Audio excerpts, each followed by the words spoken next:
দেখুন, আজকে আমাদের চলো পাল্টাই মিছিল ছিল ইন্দাস ব্লকে। আপনারা জানেন আমাদের ডিসেম্বরের 20 তারিখ থেকে একদম ফেব্রুয়ারি মাসের 6 তারিখ পর্যন্ত সারা রাজ্য জুড়ে মহিলাদের বিভিন্ন কর্মসূচি দিয়েছেন আমাদের রাজ্য মহিলা নেত্রী চন্দ্রিমা ভট্টাচার্য মহাশয়া, তারই নির্দেশে এবং আমরা এই যে চলো পাল্টাই মিছিল করছি ইন্দাস ব্লকে। আজকে মৌন মিছিল কেন? আজকে মৌন মিছিল কারণ সারা ভারতবর্ষ জুড়ে বিজেপি সরকার যেভাবে মহিলাদের উপর অন্যায় অত্যাচার করছে বিভিন্ন রকম বিষয়ের উপর, যেমন ধরুন আমাদের প্রিয় মুখ্যমন্ত্রী মমতা বন্দ্যোপাধ্যায়কে মোদিজি এসে কখনো দিদি ও দিদি বলে ডাকছেন, তাচ্ছিল্য করে ডাকছেন, এবং আমাদের রাজ্যের মন্ত্রীকে বীরবাহাদিকে কখনো দেখবেন আপনারা ওদের দলের নেতা শুভেন্দু অধিকারী কখনো বলছে আমার পায়ের জুতোর তলায় থাকে।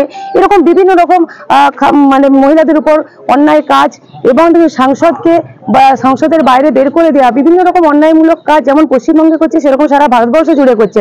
তারই প্রতিবাদে এবং গ্যাসের দাম বাড়ানো থেকে শুরু করে তারপর আপনার এই যে জব কার্ডের টাকা না দেওয়া, বাড়ির টাকা না দেওয়া, বিভিন্ন রকমের প্রতিবাদে আজকে আমাদের মৌন মিছিল হচ্ছে। কালো মাস্ক এবং কালো পতাকা, কালো মাস্ক এবং কালো পতাকার মাধ্যমে আমরা আজকে মৌন মিছিল করছি। তন্ত্র মন্ত্র করে দেখি তার ভিতরে তুমি না। তন্ত্রমন্ত্রে আমরা বিশ্বাসী নই, মানব প্রেমে বিশ্বাসী। মানবতার বীজ বপনে 24 থেকে 28 জানুয়ারি আমরা আয়োজন করেছি আন্তর্জাতিক গোসাই পরবের। পঞ্চম বর্ষে তিঘুরির মাঠে পরবে থাকছে এদেশের পাশাপাশি বাংলাদেশ, রাশিয়া, জাপান সহ বহু দেশের বাউল পুকিরা। থাকবে পুরুলিয়ার ছোয়ের মুখোশ থেকে খোয়াইয়ের হাট, হস্তশিল্পের সম্ভার, বাংলাদেশের নকশি কাঁথা, পিঠে ফুলের স্টল। মানুষের মধ্যে ঈশ্বরের অস্তিত্ব খুঁজতে সামিল হন আমাদের সকলের উৎসবে।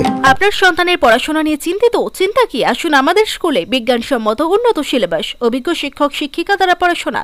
2024 শিক্ষাবর্ষে প্লে গ্রুপ 2+ হইতে 5ম শ্রেণী পর্যন্ত ভর্তি চলিতেছে। যোগাযোগ Shripur national primary institute, Kamarpukur, Dakbangla, Hooghly.